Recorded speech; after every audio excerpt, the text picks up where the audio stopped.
देखिए सुनो, कोई व्हीप नहीं थी। ऐसा है, हमारे ना तो कोई पक्ष में वोट देने से फर्क पड़े था, ना विपक्ष में वोट देने से फर्क पड़ा था। 48 मेंबर थे, ना हमारे को किसी ने वोट देने के लिए कहा, ना किसी ने हमारे को ना के लिए कहा।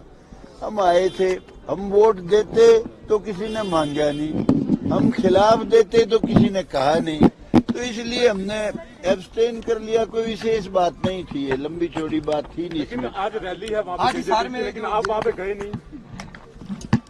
अरे मेरा कोई वास्ता नहीं है भाई, मेरा तो पहले जब एमएलए बना था, जिस दिन ओथ थी उसके 2-3 दिन में बातचीत खत्म हो गई थी। दादा, नायब सैनी को मुख्यमंत्री बनाया है हरियाणा का, नायब सैनी को मुख्यमंत्री बनाया है, इससे आप किसको फायदा किसको नुकसान देखते हो?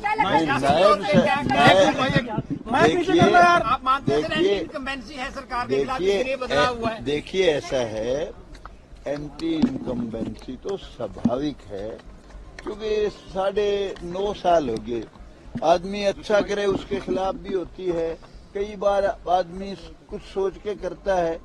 मेरी सोच तो केवल यही है कि जो मनोहर लाल खट्टर जी ने काम किए थे, कई काम बड़े ऐतिहासिक काम थे, बड़े अच्छे काम थे। मेरिट पे नौकरियां थी, जो बच्चे बदमाशी करते थे वो पढ़ने लग गए थे, और कॉलोनियां रेगुलराइज करी लीगल, वो बहुत ऐतिहासिक फैसला था जिस तरीके से की। और भी अनेक काम थे जो उन्होंने बहुत अच्छे काम किए।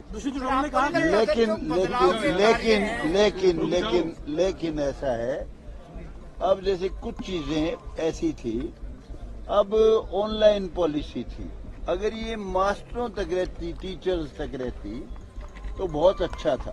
ऑनलाइन पॉलिसी बहुत डैमेजिंग थी सरकार के लिए, नुकसानदायक थी। एक जेई बदमाशी कर रहा है, एक क्लर्क बदमाशी कर रहा है, एक एसडीओ बदमाशी कर रहा है, एक एमएलए उसका ट्रांसफर नहीं करा सकता। ऑनलाइन पॉलिसी मोस्ट डेंजरस थी। दूसरा, ई टेंडरिंग जो थी बहुत ही खतरनाक थी, सरकार के लिए भी, लोगों के लिए भी, जनता के लिए भी। विशेष तौर से ई टेंडरिंग जो संस्थाओं के लिए थी, कोई 10 लाख रुपया किसी माध्यम से भी सरकार के यहाँ से आता है, उसका टेंडर हुआ 7 लाख का, 3 लाख का तो कम हुआ, उसमें भी वो क्या करेगा, ठेकेदार भी खाओगा, एसडीओ भी खाओगा, जेई भी खाओगा। तो वो ई टेंडरिंग बहुत घातक थी, मेरी समझ के मुताबिक बता रहा हूँ। अब खट्टर साहब ने तो कुछ सोच के, अच्छा ही सोच के किया होगा। दादा, आज नया मुख्यमंत्री मिला।